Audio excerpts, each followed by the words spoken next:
Morning vlog. Today is November 5th, day 173, I think, of traveling from Frankfurt to Singapore overland. We are in Nagasaki today and we have a full day here. Actually a half day because I woke up at 2 p.m. So we're gonna go walk to the city, do a little exploring.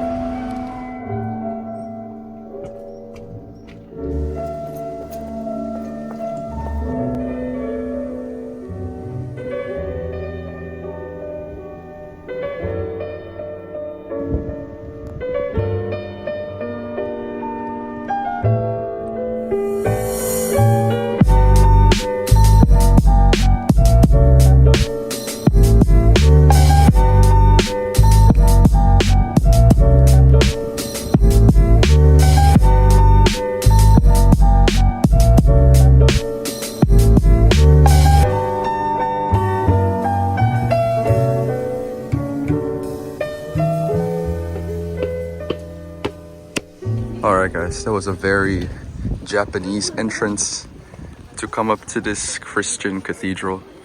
Oh, I don't think I want to pay that much to go inside. Here now at Ora Cathedral, a Catholic church from the 1850s, I think. I didn't know much about Nagasaki before coming here, other than the bomb was dropped here. Nagasaki is actually a really interesting city because it was one of the first Christian cities in Japan. In the 1500s, there was a missionary that came here to Nagasaki, or actually to this region. I think he came to Kagoshima first. There was a small congregation of Christians here, but they had to practice secretly under the emperor because it was not allowed. And this was one of the first cathedrals that was built in Japan, or at least one of the first built here. It's cool, it's historic, but I'm not paying $6.50 to go inside. So I'll just show you guys a picture of it on Google and appreciate it from outside.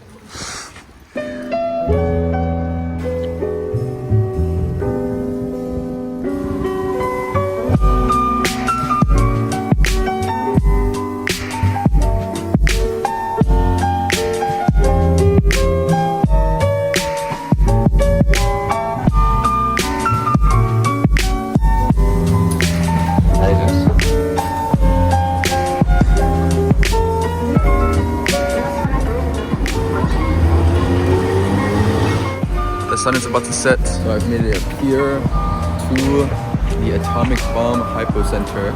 This was what I was looking forward to coming to here to Nagasaki to see. The second atomic bomb was dropped here during World War II. This is the monument commemorating the exact hypocenter of where the bomb was dropped. So, according to the signs over there, 500 meters above this spot right here, the atomic bomb went off, killing 150,000 people. The little write-up over there on that billboard was very moving. It makes you feel something. It said it recounted the events of the day. So a plane took off and it was bound for Kokura, the primary target for the bomb. But there was cloud cover that day, so the plane diverted and it dropped the bomb here. We know of the atomic bombs as Hiroshima and Nagasaki, but it could have been Hiroshima and Kokura. It could have completely changed history, if not for clouds. I don't even know what I feel right now. It just feels weird standing here. So from what I learned today, Nagasaki is quite a Christian city, or at least more Western than other Japanese cities. So there are a lot of Christian cathedrals here, right? And this is Urakami Cathedral, or this was the cathedral. Apparently it was the grandest church in East Asia at the time. And it was 500 meters away from this spot right here, the hypocenter. And that's what it looked like after the bomb was dropped. And this column here is a remnant of that cathedral. This thing right here, that thing survived the bombing. It's actually quite crazy to imagine what the cathedral would have looked like. This was moved here from 500 meters away, by the way. So this wasn't here. They just relocated it here to be next to the monument. But you can still kind of imagine, based off of this, what the cathedral would have looked like. Those statues up there are Francis Xavier and some other guy. The first missionary that brought Catholicism to Japan. I think it's also a very fitting time to come here as the sun is setting. The sky is kind of orange, it's kind of overcast, kind of dark, and you can kind of imagine what it must have been like. Obviously not, but it sets the mood, I think, for what it must have been like on that day, August 9th, 1945. Earlier on this trip, I would love to talk to people about little touchy subjects like when I was in Iran or in Pakistan, but now I'm just exhausted, so I don't really feel like it. But I really wonder what people here think about the bomb. And it's just very interesting because the US dropped the bomb on Japan, but the US also helped Japan rebuild after the war, and a lot of Japan's development, economic success is also thanks to the US. So I just wonder what people here think about this, about, you know, the site and the incident, the devastation, the people that were killed. I mean, you saw like people over there earlier, the two guys playing catch here, throwing a ball around. Like, it doesn't really mean that much.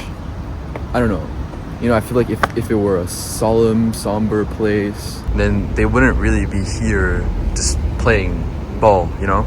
I feel like people don't really care too much. Like, it's good to commemorate the incident, but not really harp on it, if that makes sense. But that's just what I've gotten from being here and seeing things. I don't know if that's what it's actually like. I would love to talk to a Japanese person who can speak English. That would be really nice. This is the Peace Park. Again, commemorating peace that we have after the horrifying incident that happened here. But it's so interesting that there are these school groups here. Again, as if it's like not really that deep. But maybe the Japanese people don't want it to be super solemn, super sad, and just something to commemorate history. Being in Nagasaki right now really reminds me of the freedom that we enjoy. One, away from war and atomic bombs. And also two, of religious freedom. Those churches that I saw today, the Oura Cathedral, the Urakami Cathedral, those were built after centuries of hiding from the emperor, basically. And I can't imagine what it must have been like to be Christian back then. It's also very fitting, because today, Tuesday, November 5th, is election day back in the US. Now I'm like half a day ahead, so I think they're just waking up today.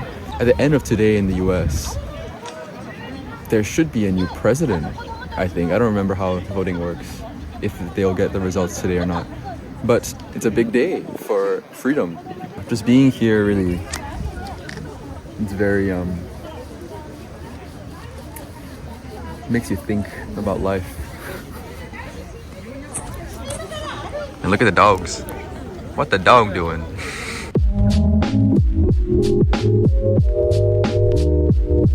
Yeah.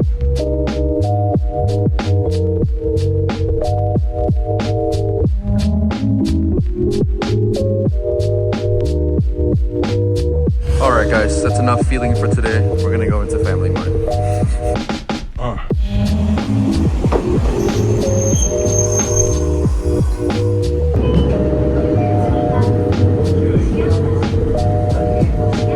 Alright guys, that's it for me for today.